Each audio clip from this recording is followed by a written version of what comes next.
Filhinhos, eu vos escrevi estas coisas para que não pequeis. Mas se pecarmos, temos um advogado perante o Pai, Jesus Cristo o justo. Ele é a nossa propiciação.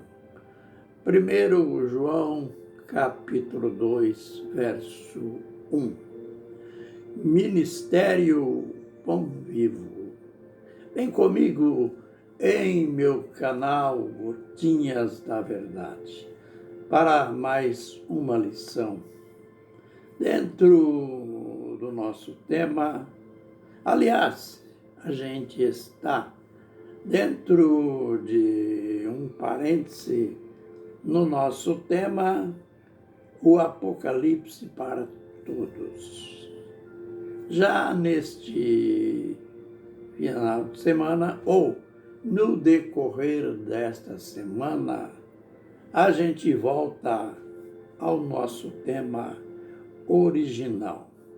No vídeo anterior, a gente mostrou aquela discrepância, aquele contraste entre Mateus 28, 19, a ordem ou a chamada ordem de Jesus para o batismo e a prática do batismo em si. Aliás, o primeiro batismo efetuado pelos apóstolos em Jerusalém. A gente já aprendeu que essa discrepância, esse contraste entre ordem e prática, ela não existiu no período apostólico. Ela é o resultado de uma interpolação que houve depois do quarto século, quando foi instituída a doutrina da Trindade. A gente aprendeu que Jesus disse: fazei discípulos de todas as nações em meu nome. Ele, conforme alguns manuscritos originais ou fiéis aos originais e também confirmado pelo grande historiador Joséfo, Jesus nunca falou batizando em nome do Pai e do Filho e do Espírito Santo. E também no sentido prático, seria um absurdo Jesus dar uma ordem e 40 dias após os apóstolos praticar um outro batismo.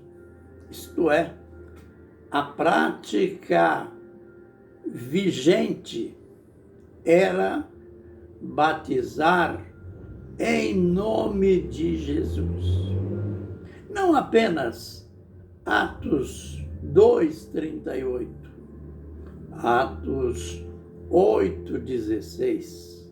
Lembre que lá em Samaria, perto de Jerusalém, Filipe, aquele homem, aquele diácono usado por Deus, ele estava evangelizando em Samaria e muita gente se convertendo.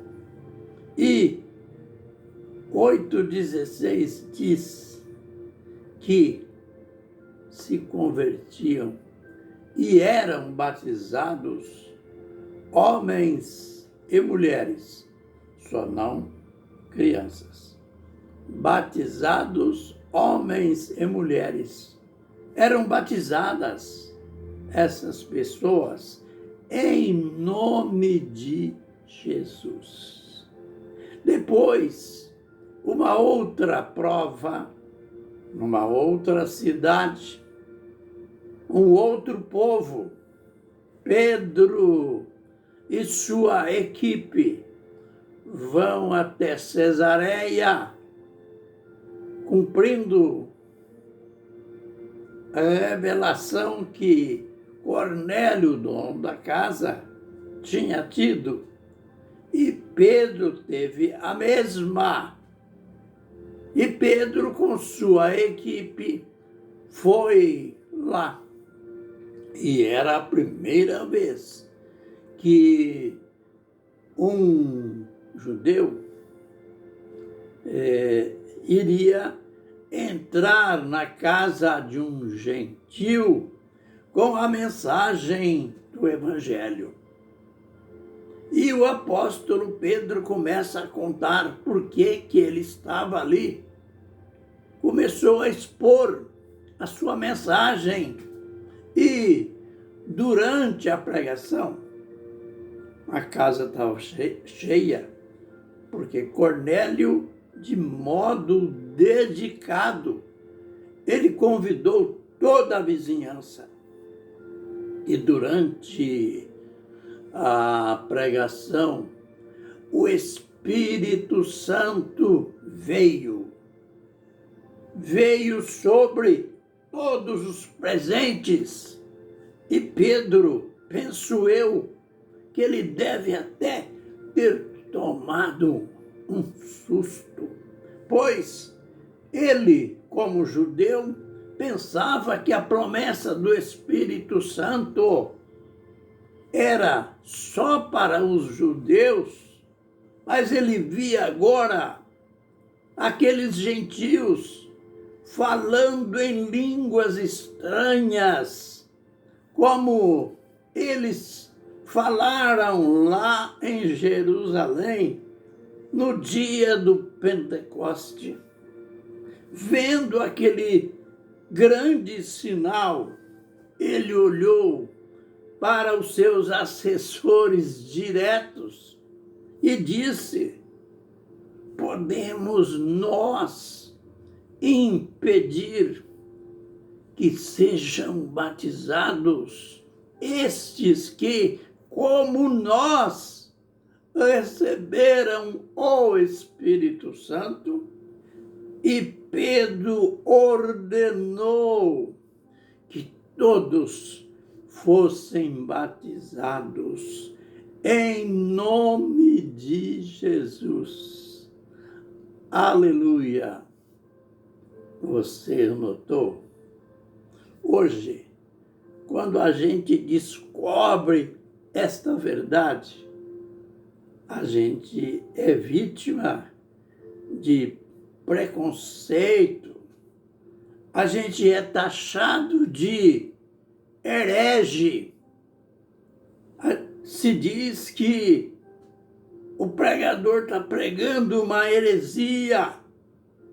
E olha, Pedro estava fazendo o mesmo que faço há alguns anos, pois durante muitos anos fui enganado, praticava o batismo em nome do Pai e do Filho e do Espírito Santo.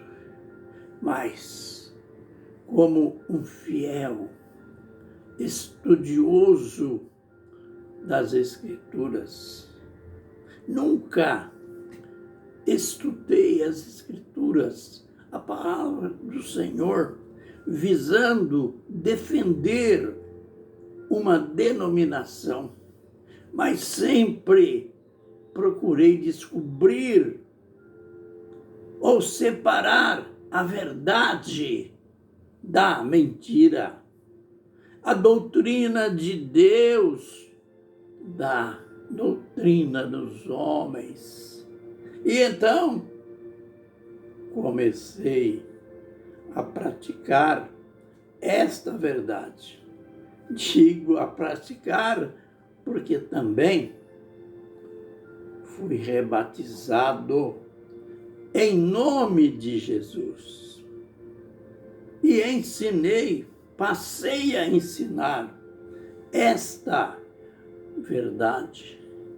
Não com espírito contencioso, mas para que as pessoas descubram a verdade como ela é e fiquem sabendo como que esta verdade, a verdade da doutrina do batismo, foi vítima da manipulação, da ortodoxia, isto é, daquela liderança que exercia maior influência sobre os cristãos. A gente vai até o final. Vamos ainda dar mais provas como os apóstolos encararam esta verdade. Como Pedro teve a audácia de dar esta ordem e ordenou Pedro que todos fossem batizados em nome do Senhor Jesus. Fiquem, pois, na benção e na graça do Senhor. Amém e amém.